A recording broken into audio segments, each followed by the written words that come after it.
Hi, my name is Kristen and this is Kristen Craves Books. So I am currently sitting on my floor and this is how high my stack of books here that I have to haul for you is, and this is shameful. This is definitely my biggest haul yet, and these are all the books I've acquired since Christmas. So that's not that long a time. I need to really rein that in from here on out. But a lot of these were from publishers.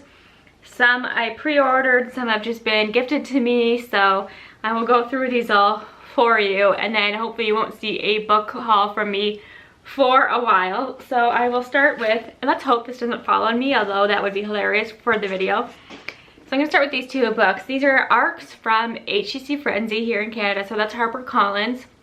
And they have an influencer program where every season there is a virtual event that influencers can attend, and if you attend you get 2 e-arcs that are talked about in the event, and there's author interviews. The last one, V. Schwab was actually there, so that was amazing. And so you get 2 e-arcs and then 1 physical arc. They actually sent us 2 this time, which is really exciting. So this is the one that I chose, and this is Blood Scion by Deborah Fallay, and this is high on my list. I really want to get to it soon. It comes out in March, so I should really start reading this one now so I can give you my thoughts on it before it comes out. And I hope that this one gets a lot of hype. The way that it was spoken about at this event was just really intriguing for me. And this, I'm just going to read you the blurb on the back really quickly because it sounds so good. It says, "This is what they deserve. They wanted me to be a monster. I will be the worst monster they ever created." So it's like, is it a villain origin story? Is this a morally great character, or just a villain in general? I think so many people are gonna love the idea of that. And that is a YA fantasy. Then they sent me a YA contemporary that did sound really sweet, and I'm really excited about this. And this comes out this month, and I did talk about it in my most anticipated books of the month, and I have started this. This is Lulu and Milagro's Search for Clarity by Angela Velez. And this is really cute. If you like stories about sisters, you have to try this one. We're following these 2 sisters who are vastly different, and they find themselves on a road trip because one of the sisters wants to do an internship at, I think it's Stanford or Princeton. Does it say here? No, but it's definitely an Ivy school. And the other one had spring break plans, but they fell through, and she ended up having to go on this road trip with her sister, and they talk through a lot of family struggles. They reveal a lot of secrets. I just think it's a really sweet story. And I don't have a sister, but I do love reading books about sisters, and I think a lot of people might relate to this one. Now this is really exciting. Penguin Canada reached out to me to see if I wanted to receive a finished copy of this book, and it's actually the 2nd book in a series, so they sent me a paperback copy of the first book, and I have a hardback that I haven't gotten to yet, so this is really exciting. This is Black Leopard, Red Wolf by Marlon James, and this is high fantasy. This is so out of my comfort zone, but something about it has always intrigued me. I bought a hard copy for myself, so obviously there's something calling to me about this. This is a really nice floppy paperback, and people who have read this have loved it. I know it's going to be a commitment, but I think that I might read this in her reading vlog, something about reading outside of my comfort zone. And this is the first book in the Dark Star trilogy. And then the 2nd book, look how pretty this cover is Moon Witch Spider King. So this is a finished copy that Penguin was kind enough to send me of the 2nd book. And this is the underneath the dust jacket. So I thought that was so nice. And Penguin Canada is always great about sending me books and reaching out. So I just appreciate them so much. So this stuff they send me because of my blog and maybe my bookstagram. But look how nice these look together. I am so thrilled about this, and because I have a hard copy or a hardback of the first book, I might read this and then maybe pass it along, maybe put it in a giveaway, or just pass it along to somebody who is interested in that. So I will let you know more about that in the future. Then this is one that the author actually reached out to me about, and this is The Ex-Boyfriend Yard Sale by Hayley Mcgee. And again, is this Penguin? Doubleday Canada, yeah. So they sent me this, and this is actually a memoir by the author. And she finds herself in debt and decides that she's gonna sell gifts from her ex-boyfriend to make some money.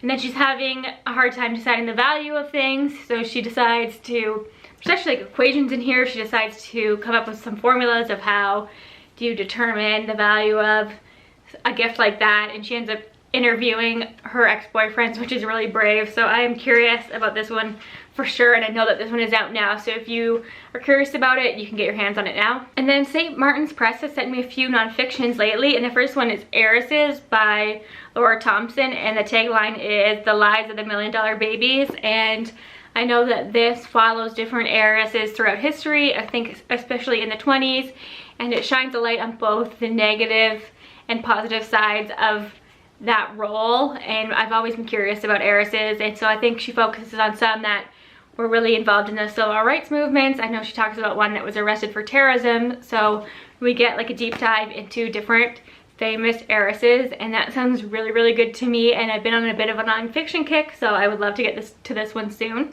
Then the next one they sent me comes out in April, and this is The King's Shadow, Obsession, Betrayal, and the Deadly Quest for the Lost City of Alexandria by Edmund Richardson, which sounds really good. The Lost City of Alexandria, that's not something that I'm too familiar with, but I am intrigued by.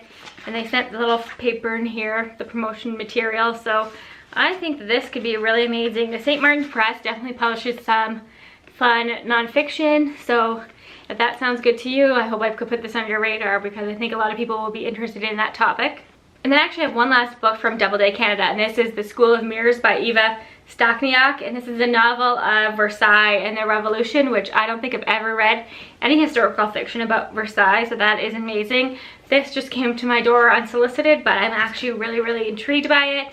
I've been seeing it around a little bit lately, and I do want to fall back in love with historical fiction. I think I've mentioned this before, but historical fiction used to be my favorite genre, but I used to read a lot of World War II fiction. I think I just got overwhelmed by that, and it's harder for that to be unique, and there's so much more historical periods out there, or historical fiction, that I'm missing because I was only focusing on that one area. So a book about Versailles definitely would fit the bill, and I'm excited to read this one. So those are all the books that were sent to me from publishers, so thank you so much to all of them. I really, really appreciate it, and I'm excited about all of those. And the next three that I'm going to show you are the romance novels that I talked about in my February TBR. I'm reading a lot of romance this month. I will link that in the cards and down below if you want to know more. But so I talked about these three in that video, so I'll keep it short. The first one is Hooked on You by Rihann Ladot, and really I bought this for the cover. How cute is this cover with the cats? I love this illustrator, and I will always buy books if she designs a cover. So I know that this is a best friends to lovers romance, and I believe that the female character in here is actually getting married, and he is standing in her wedding, so that's a bit iffy for me, but I'm curious to see how that all plays out. This has only about 7 reviews on Goodreads, so I'm curious to see what I think. And then the next one is one that's really popular, and this is Last Night at the Telegraph Club by Melinda Lowe, and this has received a lot of awards lately. I'm so excited to read this one. We're following a young Chinese American girl who lives in, I think, San Francisco, in Chinatown, and she is gay and struggling to come out to her family because this is set in the 1950s. And I've just heard it's really beautiful, and obviously I've looked at the new cover. It has about 4 awards on here, so that's amazing for this author. And the last one, it was a Book of the Month club pick, but we don't have Book of the Month in Canada, so I saw this at Walmart, I believe, and I just had to get it. And this is Love and Other Disasters by Anita Kelly, and this is set on a cooking show. I'm a sucker for a romance that revolves around food, especially if it's set on a cooking show. I'm actually putting together a video of romances that have a strong sense of food, and this will be on there, so I'm excited to read this one. And it's just a romance between 2 contestants on a cooking show. I think one of them is recently divorced and had to file for bankruptcy and is just trying to find her way, and the other one is non-binary and is dealing with trolls from fellow contestants to people online about their pronouns. And I think they're just so focused on winning and finding themselves that they don't expect to fall in love, but that is what happens, and I've heard it's hilarious and super steamy, so I'm really, really excited about that. So those are the 3 romances I bought lately. And then there is a new book club that I joined, and I don't join too many book clubs, but I couldn't resist joining this one, and I'm going to leave all of the information about that below. But it's called the Lost Book Club, and there's a Discord, so I'll leave that down below as well. And the whole premise is that every month we read 1 pirate novel and 1 fae novel, and there are 2 team captains, and you choose what team you want to be on. So I chose pirates. I'm more of a pirate person than a fae person, but we read the books, and at the end of the month we all vote on which one was best. So I found the 2 books for this month for a really reasonable price, so I just grabbed them. And the first one is the Fae novel that I actually just started, and this is The Falconer by Elizabeth May. And this came out in 2013. I had never heard of it, but this is actually like a really pretty cover. I'm intrigued by the premise so far. It's on the back, it says she's a stunner, she's a liar, she's a murderer, she's a falconer. So curious how the Fae comes in on this. I've only read the first chapter and I'm intrigued. I think some people are struggling with it in the Discord, but we'll see how I feel. I got it for a reasonable price, and I think it's the first in a 4-book series, so we'll see about that. And then the pirate book is Crossbones by Kimberly Vale, and I think this just came out last year. Honestly, I know nothing about it, but I'm always on the search for a good pirate book. I feel like they're hard to find, so I'm hoping that this one works out for me. Next we have 2 volumes in my favorite graphic novel series, that is Descender, so this is volume 3. These have names, Singularities, and volume 4, which is called Orbital Mechanics, and I have discovered that I love sci-fi graphic novels. I think that's because my first graphic novel series I ever read was Saga, and I fell in love with it, and that's kind of just what I love now. These are much more tame than Saga. This is a really endearing, heartwarming series. We're just following a robot called Tim21 and his adventures. It's best to go into it knowing as little as possible, but I will show you some of the artwork. So I am in love with this series, and I don't get the volumes very often. I got the last 2, I think last February, because I find they're expensive for what they are, but I just love this series so much. So I'm excited to dive into these, and don't be surprised if you see them on my February wrap-up. Then I got 3 books that were in my 12 challenge. I know that was going around on Instagram and everywhere at the beginning of the year, and I'm trying to make progress in that, and I've read one of them. So the first one was The Girl from the Sea, and this was recommended to me on my blog, and I'm so glad that it was. And this is by Molly Knox Ostertag, and this is a graphic novel, and it's just a sapphic love story, a little teenage romance. It's actually bittersweet. I cried at the end, and I was not expecting that. So we're just following a teenage girl, and she falls in love with this sea creature that I can't really explain her to you. You just have to read it, but it's really beautifully done. And the author also does the illustrations. And if you recognize the name or the art style, this author also did The Witch Boy. So I'm so happy to read that. I've got one of the 12 books that people recommended to me read.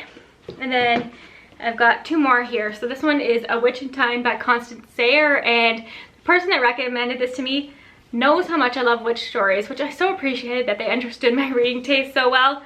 So this is set in the 1800s, and it's a story about witches, and I know that Constance Sayers has another witchy story as well, so I'm excited about the prospect of falling in love with that after I read this. This is a bit of a bigger book, but I think I'm gonna love it. I just have a really good feeling. And then the next one was recommended to me, and it's one that I've never heard of, but this author is becoming popular recently, and this is Dreams Lie Beneath. And honestly, I saw this cover and I fell in love with it, and I knew I had to own a copy. And it has deckled edges, which I love, and I know a lot of people hate, but I do really love that. And Rebecca Ross has A River Enchanted, I believe is coming out this month, and that is everywhere. I think it was a Book of the Month Club pick as well, so I love that for this author. But yeah, this is obviously a YA fantasy I know nothing about, but it was part of my 12 challenge. Love the cover so much, found it for a great price, so grab that one.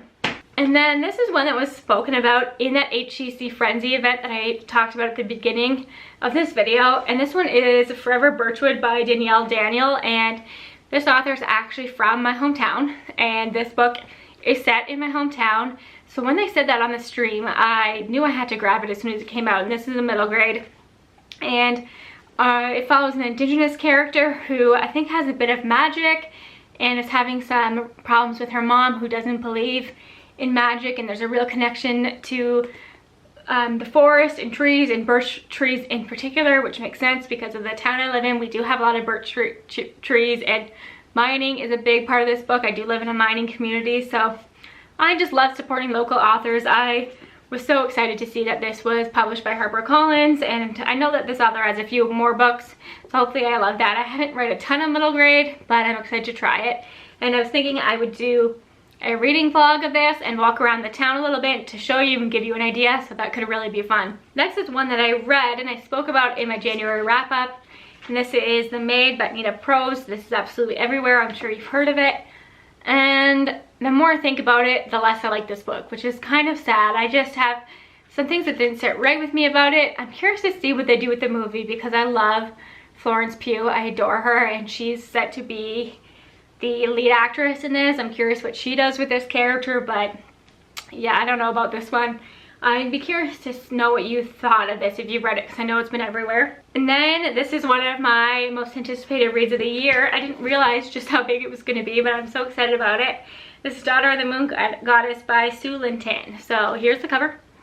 I think you've probably seen this one around. It's been everywhere, and I just cannot wait to dive into this. I've seen a lot of really great reviews. So I should have picked this up as soon as I got it. It's really calling to me right now, but I gotta read romance in February. Here's one I'm so excited about, and this is The Women of Troy by Pat Barker. I love The Silence of the Girls. This is a Greek myth retelling. So The Silence of the Girls was the first, I believe that this is a series, and this one is The Women of Troy. So Pat Barker loves to give the female characters a voice from Greek mythology, so obviously this one follows the women of Troy. I've heard great things, love the first one, so excited to get into this. I really want to get through some of my Greek mythology retellings this year. Here's another one I found for great price, and everybody loves this. This is The Inheritance Games by Jennifer Lynn Barnes. People rave about this book. I cannot wait to get into it. It sounds like something I'm really gonna love, and it says she came from nothing, they have everything, let the games begin. So I know that this is a series that so many people are into. I do have the audiobooks downloaded, so I hope I can get to that one soon and maybe marathon this series, which is not something I do very often, but I have a feeling I want to with this one. And then the last book that I bought myself is Still Life by Sarah Wedman. I meant to get this as soon as it came out last year. Sarah Wedman is one of my favorite authors. How gorgeous is this cover? She wrote Tin Man, which I adored. I know nothing about this. It's Sarah Wedman. She's an auto-buy author for me. But this seems to be her most popular book to date, which makes me so excited for her. So I have 4 books left to show you, and I actually received this in the Once Upon a Book Club advent calendar, which was supposed to be for Christmas obviously, but they had a lot of supply chain issues and we didn't get it until the end of January. But it was still so fun to open, and none of the gifts were really Christmas themed, so it was like having Christmas in January, and I was here for it. And in that box we received 4 books, which is so exciting. So this one I haven't heard of, but it might be fun to read in the summertime. It's After All by Heidi and Mclaughlin. So this just looks like a fun summertime romance. If you've heard of this author or you've read this book, let me know. And then this is one that has been on my TBR for years and years, and this is The Vanished Bride by Bella Ellis, and this is a Bronte Sisters mystery. So I think this is based on Jane Eyre. So I am so up for that. I have had my eye on this for years and was excited to find that in the box, and it's a hardcover too. And then the next book is The Unlikely Adventures of the Shergill Sisters, and the tagline says, sometimes you have to leave home to find your roots. And this is the same author that wrote the erotic stories for Punjabi widows, so if you recognize this cover, it's a similar style. I didn't know that this author had another book out, so I'm intrigued. I've heard nothing about this, but I was excited to find this in the box. And the last one is one that I have seen around. It was never on my radar, but now I'm really intrigued by it, and this is Ginny Moon by Benjamin Ludwig. And I looked online, and a lot of people that I trust and I'm friends with have given this 5 stars on Goodreads. So that is exciting. And I do have a code for Once Upon a Book Club. It's Craves with a K, 10. I will leave all that information down below, but I just want to give you a preview. These curtains came in that advent calendar. There are quotes from different books in here. To Kill a Mockingbird, I think Jane Eyre's on here. What else is on here? Emily Bronte, yeah, there's Jane Eyre. So I thought that was so cool. They gave us 2 of these, so you were actually supposed to hang them on your windows. And they also sent us this. It's actually a wine chiller, but I'm using it as a vase for some of these dried flowers, but it just has words from a book on here. So they also sent a bookmark, a tapestry from the Velveteen Rabbit, like a lot of really cool things. I was really impressed by it. And I'm actually forgetting to show you one thing. I did get a coffee table book that I wanted to show you, and it's heavy, so here we go. It is Christian Siriano's coffee table book. Christian Siriano won season 4 of Project Runway, and now he's a mentor on the show, and I just adore him. He is the one that designed Billy Porter's dress. I think that is on here in this book. Let me see if I can find it for you. So this is just a book of his drawings and then the steps towards making a dress and then what the final dress looks like.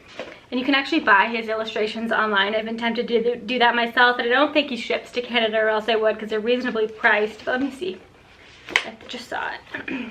So he designs for the stars. So here's an illustration of the outfit that Billy Porter wore.